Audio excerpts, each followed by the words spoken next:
Bine v-am găsit, dragii mei din Zodia Săgetător, oriunde v-ați afla. Bine ați venit tuturor pe canalul meu Tarot Flori de Loto. Numele meu este Nina pentru cei care nu mă cunosc și ca de fiecare dată mă bucur să vă am alături la fiecare lectură. Azi voi face o lectură temporală fără limită de timp, așa cum am obișnuit. O lectură pe care voi să o puteți urmări oricând doriți sau atunci când apare în viața voastră. Desigur, puteți completa această lectură vizionând celelalte zodii care pentru voi ar putea reprezenta ascendentul, luna, Venus sau oricare planetă importantă din cartea voastră natală. Așa că, dragilor, toți cei care aveți soare, lună, Venus sau ascendentul în zodia Săgetător, atunci această lectură este de asemenea și pentru voi. Și haideți să vedem, să nu mai pierdem timpul și să vedem care este energia voastră. O energie statică. Sunteți într-un moment în care, nu știu, vreți să vă relaxați, pur și simplu. Să vă relaxați, poate sunteți într-un moment în care fructificați un anumit rezultat și vă bucurați de acest succes. Sau poate tocmai ați încheiat un capitol în viața voastră, iar asta va aduce această stare de liniște. Unii poate vă bucurați de o mâncare bună, de o băutură fină, pur și simplu vreți să vă respectați. Alții posibil, nu știu, vreți să reușiți poate să achiziționați ceva care în general vă aduce așa o stare de bine, nu știu, poate doamnele vor să achiziționeze, nu știu, poate vreun parfum scump, să vă răsfățați cu ceva, da? Haideți să vedem care este situația actuală pentru dragii mei din Săgetător. Și avem coasa. Unii dintre voi posibil să fi trecut printr-o despărțire care parcă s-a terminat foarte repede așa.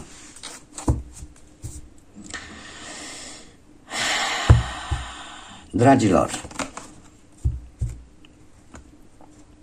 unii dintre voi sunteți încă într-o perioadă de vindecare după posibil o durere care a venit așa pe nepusă masă, poate la nivel relațional sau la nivel financiar. Dar avem copacul care ne vorbește de stabilitate, de înrădăcinare. Aș vrea să clarific totuși acest... Dragilor, vine pentru voi și aș zice că nu va trece foarte mult timp, un nou început, ceva foarte spontan. Ori pentru unii dintre voi e posibil să apară în viața voastră un nou membru al familiei, un copilaș, nașterea unui copil, și asta să vă înrădăcineze și mai mult, să construiți poate acea familie pe care vă doriți.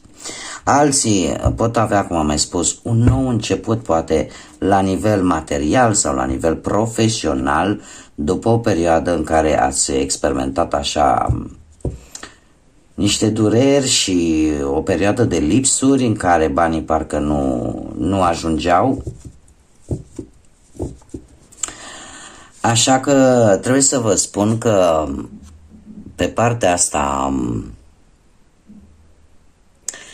am vieții profesionale, lucrurile într-adevăr, există un început, să nu vă așteptați că totul va decurge foarte repede, începutul vine repede, dar dezvoltarea acestui început, până când el va da roade, va necesita o perioadă un pic mai lungă, da, cu arborele aici.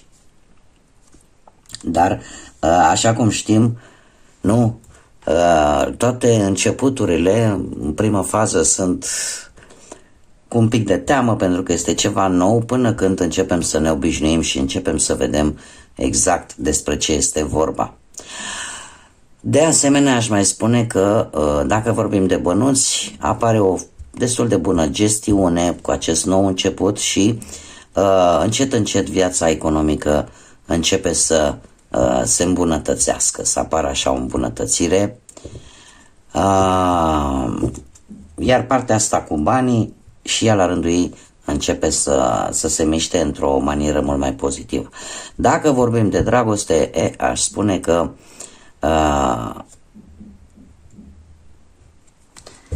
dragostea adevărată se poate măsura în anii în care stai lângă o anumită persoană. Așa că e posibil ca acest nou început pe care unii dintre voi îl vor începe să fie pe o durată lungă de timp. Haideți să vedem ce ne spune și tarotul.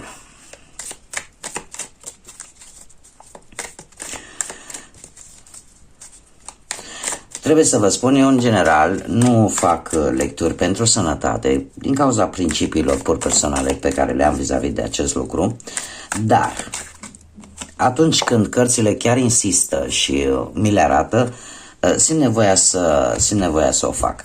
Posibil ca unii dintre voi să fi trecut recent printr-o operație, posibil, da? Sau poate să fi avut posibil vreun accident, o tăietură, ceva, care v-a cam dus așa să, cum să spun eu, v-a cam cheltuit poate și de energie și de bănuți. Trebuie să vă spun că lucrurile se vor îmbunătăți din punctul ăsta de vedere. Da? E ca și cum te rezolvi această situație și o iei de la capăt. Asta așa am simțit nevoia să o spun, o fac foarte rar, dar când intuiția îmi spune să o spun, o spun. Bun, pe partea asta profesională avem roata norocului, schimbări bruște. Schimbări bruște, haideți să vedem. Schimbări bruște care chiar sunt curioasă să vedem. După o perioadă de stagnare, dragilor, schimbări bruște aduse de către karmă, de către o karmă bună, aș spune. De ce? Pentru că te scoate din blocaj, dintr-un blocaj în viața asta ta profesională, motiv de celebrare. Poate unii dintre voi duceau lipsă poate de un job și uite că s-a întors roata destinului, s-a întors roata norocului și acest blocaj care pe tine te-a costat să faci foarte multe sacrificii, poate pentru a obține acest job, dar care va veni cu o realizare, da? Cu o celebrare. Lucrurile se vor rezolva din punctul ăsta de vedere profesional. Ce aș mai vrea să spun vis-a-vis de spânzuratul, că e posibil ca, nu știu, pentru cei care aveți deja un loc de muncă, să fi făcut foarte multe sacrificii la locul de muncă și cumva să nu fi fost valorați pe măsura muncii pe care voi o prestați acolo. Trebuie să vă spun că e posibil ca unii dintre voi să începeți să vă puneți tot felul de întrebări dacă mai rămân sau nu mai rămân. Doar că această roată a norocului vine, v-am mai spus, cu schimbări imprevizibile, cu schimbări care te vor face să iei o decizie importantă la nivel profesional. Dar decizia pe care tu o vei lua va aduce cu sine o realizare cu acest 4 de bâte. Așa că ori apar îmbunătățiri la locul de muncă sau cumva vei găsi chiar un job, așa să vină ceva pe nepusă masă și să găsești un job care te va face să celebrezi, să te bucuri. Să te bucuri poate alături de cei dragi ție sau alături de prieteni. Haideți să vedem pe partea materială ce vine pentru dragii mei din Săgetător.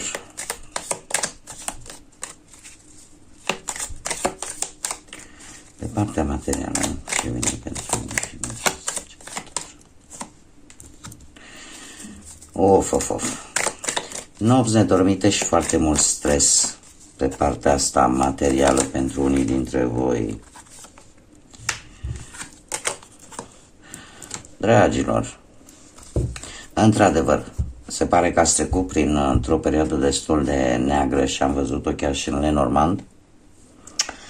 Păi într-o perioadă destul de neagră în care, din cauza banilor sau a lipsei banilor sau a unei situații financiare care ți-a dat foarte multe bătăi de cap cu acest nou de spade, se pare că cumva teama, frica, gândurile negative ți-au creat nopți nedormite. Trebuie să vă spun că e posibil ca această situație care ți-a dat atât de multă bătaie de cap să fie avut o cauză externă. Da? Poate nu neapărat să fi făcut tu ceva în mod deosebit. Să fie avut o cauză externă. Bun, avem steaua. Avem steaua care ne vorbește de, se pare că norocul ți se schimbă și am văzut foarte bine cu roata norocului aici, norocul ți se schimbă și e posibil ori să faci o bună afacere, ori pur și simplu să ai așa un dram de noroc. Să ai un dram de noroc pe care să-l folosești la maxim cu magicianul. Să te folosești de această șansă, de această oportunitate care vine în viața ta în așa fel încât ori să-ți rezolvi situația materială, ori pur și simplu să ai încredere mai mult în tine, să ai convingerea aia că poți să faci față și vei putea să faci față, vei putea să-ți rezolvi anumite probleme materiale, cum e posibil să primești, poate dacă primești un ajutor financiar, să știi cum să-l drămuiești, cum să-l folosești într-un mod foarte înțelept pentru tine și ai putea chiar să-i mulțești. Da? Bun, haideți să vedem, apar îmbunătățiri, așa cum bine am văzut, apar îmbunătățiri cam pe toate planurile. Haideți să vedem pe partea asta, dragostei, cum stați. Și avem un 6 de bâte. Unii chiar posibil să se fi gândit chiar și la o nuntă, unii dintre voi. La o nuntă care să dea startul unui nou început în dragoste. Da, cumva să treceți la următoarea treaptă. Da, că mai întâi ne cunoaștem o perioadă, stăm în faza de logodnă, dar fiecare etapă care vine pe partea asta a dragostei, ea vine cu ceva nou. Da? Pentru că una e când stăm unul la Brăila și altul la București și alta e când de fapt ne hotărâm să stăm împreună. Atunci e ceva nou, e ceva ce trebuie luat în considerare. Așa că, cum am mai spus, ori unii dintre voi s-au hotărât să treacă la următorul pas și să aibă acest nou început, neapărat să riște, să facă compromisul ăsta, da? De a locui poate cu persoana dragă lor. Se pare că avem și forța care îmi vorbește de momente foarte senzuale, foarte pasionale, mai ales în relație. Cum aș mai spune, mai ales pentru cei care sunteți într-o relație, e ca și cum v-ați regăsi, ca și cum un vis ar deveni realitate. Nu știu dacă Zodia Leu vă spune ceva. Și așa că tot a venit vorba, avem Leu, Vărsător,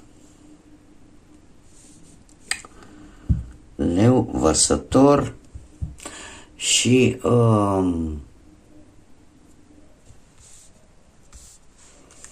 stați așa, Berbec și Gemeni. Cel puțin ce văd eu aici. Poate să fie persoane care au soarele în aceste zodii sau Scorpion de asemenea. Sau poate au ascendentul Luna sau Venus în aceste zodii. Bun, revenind, cum am mai spus, cei care sunteți într-o pereche, ori reușiți să faceți următorul pas, unde o să aveți parte de foarte multă pasiune, de o comunicare foarte bună. Alții dintre voi, aș putea să zic cu acest 6 de bâte că pentru cei care, mai ales pentru cei care sunteți sau ați fost singurei, cumva iubirea a venit prin intermediul unei persoane pe care voi, la un moment dat, ați iubit-o în secret și cu care se pare că vreți acest nou început. De ce? Pentru că cumva parcă se completează, dar în afară de faptul că vă completați, există un soi de pasiune, de aceleași lucruri care vă plac, de același stil de comunicare care vă unește. Indiferent că vorbim de relații, indiferent că vorbim de cei singuri, trebuie să vă spun că nu sunt cărți rele și văzând